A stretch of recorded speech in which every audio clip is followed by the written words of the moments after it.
No. You ever read history and think, wow, that escalated quickly? From Rome collapsing to all of a sudden cathedrals, universities, and everyone suddenly knowing Latin again? Yeah, same here. We're told the Dark Ages were this long, foggy period where everything kind of stopped. Knowledge disappeared or was lost. Technology stalled or was lost. Everyone forgot how to build things, except somehow still built really impressive things. Totally normal, right? Today on Waffle Ladders, what if the Dark Ages didn't actually happen the way we think? Or, stay with me, what if history has a few missing pages, or even extra ones? So it's like history is missing an update. More like a corrupted save file. Let's climb the ladder.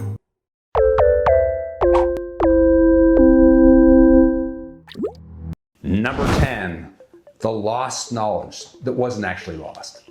We're told that after Rome fell, Europe just forgot stuff.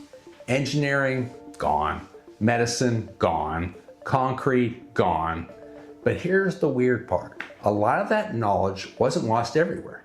It still existed in the Middle East, the Byzantine Empire, and even parts of North Africa.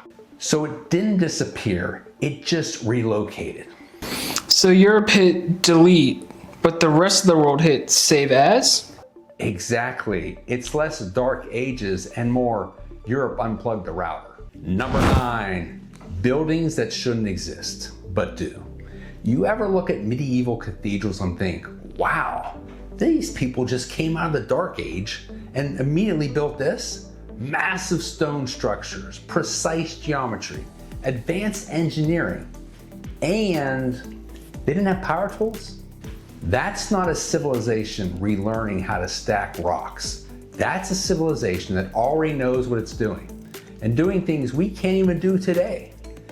Like building this today would take decades. This is Budapest, by the way.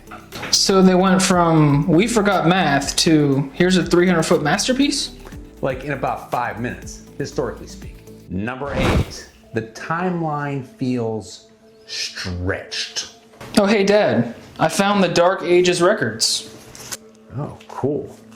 What happened to all the pages? I don't know, that's how I found it. Figures. And see, here's the thing. Some historians argue that parts of early medieval timelines are messy, conflicting records, missing documentation, that. Events that don't quite line up across regions or on the timelines. It's like trying to piece together a story where half the pages are missing and the other half are written by monks with strong opinions. The more you look at this time frame, the fuzzier it gets. Number 7, one of my favorites. Star forts that suddenly appeared and then vanished. We had a whole episode about this. Remember, these are massive medieval castles that have amazing similarity around the world, right around the end of the so-called Dark Ages, or maybe right after we get the Star Fort. These are complex, geometrically perfect military structures that show up everywhere from Italy to North America to Africa. Some of these are so large that you need a drone to see the whole thing. This would require insane precision and engineering to build. Yet they all popped up around the globe roughly between 15 and 1700. The real question is, how did every continent suddenly get the exact same highly advanced architectural blueprint? And then, just as quickly as they appeared, everyone collectively decided to stop building them. So a global architectural flash mob that we lost the memo for? I would say more like a software update that everyone installed and then someone hit undo on the patch notes. A very convenient history. Number 6, ancient tech that looks too advanced. Even earlier civilizations like Rome and Greece had tech that feels surprisingly advanced. Concrete that lasted thousands of years, road systems that are still usable today, and plumbing that modern cities would envy. Then suddenly, we hit a period where things suddenly regress. How does all this technology just disappear and stop being made? It's almost like the Dark Ages didn't happen. So humanity went from the iPhone to Morse code? And then back to the iPhone. So that is definitely a mystery. Number 5, written records are suspiciously thin.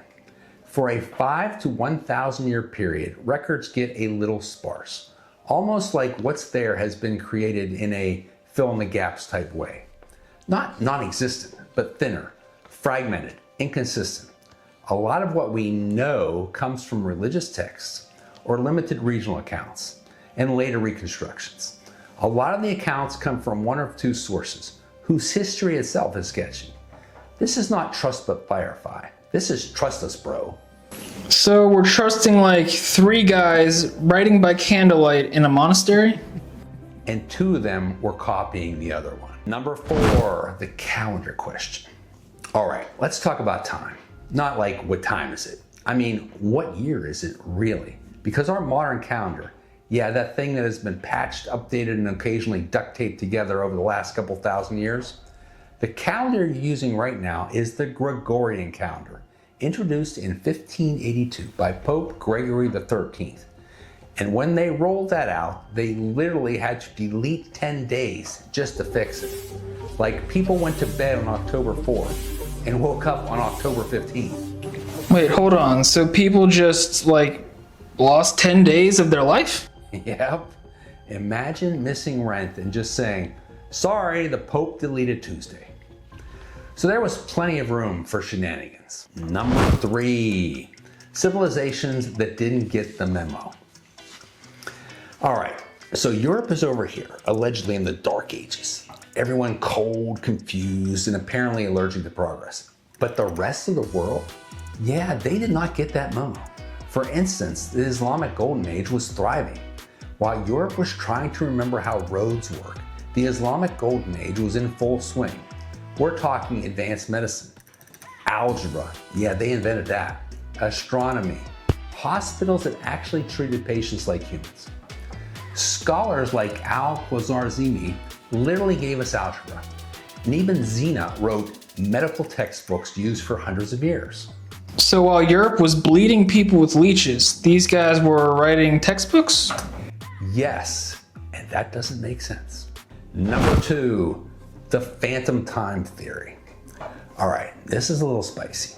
There's a theory, very controversial among scholars, that suggests hundreds of years in the middle of the Middle Ages might have been added or misrepresented.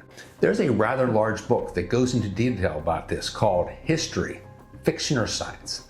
The author, a Russian mathematician named Anatoly Fomenko, makes an interesting case that some historical events may not have happened when or how we think. Now, mainstream historians don't support this. And you can always count on someone who is educated on one theory to oppose a contrary theory. But there is a very sparse paper trail for this period of time. So it's not surprising that some argue that timeline feels constructed. So we might be living in like 1726? Oh, it might be 1526. Number 1, the story might be oversimplified. Here's probably the real answer. The Dark Ages might not be a literal blackout of history, but a simplified label we slapped on a very complicated period. Instead of regional decline or political instability, or how about shifting knowledge centers? We said, yeah, everything was bad for a while. Our history just can't be reliably known, and that's where I'd lean. So history might be fake? Or highly and selectively edited to suit someone's agenda. Man, so what does that say about history majors? Exactly. Well, there you have it. Look, history isn't a conspiracy movie, but it is written by humans, and humans simplify things, lose things, misinterpret things. So did the Dark Ages not happen? Well, how would I know? I wasn't there, and neither were you. So we're left wondering. But one thing's for sure, the version we're told might be a little cleaner, a little simpler, and a little less weird than reality. So history isn't broken? Just slightly glitchy. Like me. Exactly. If this made you question literally everything you learned in school, good. Like, subscribe, and comment below.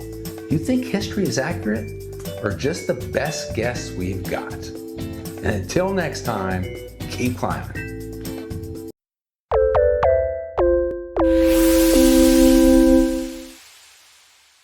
And in the morning, I'm making waffles.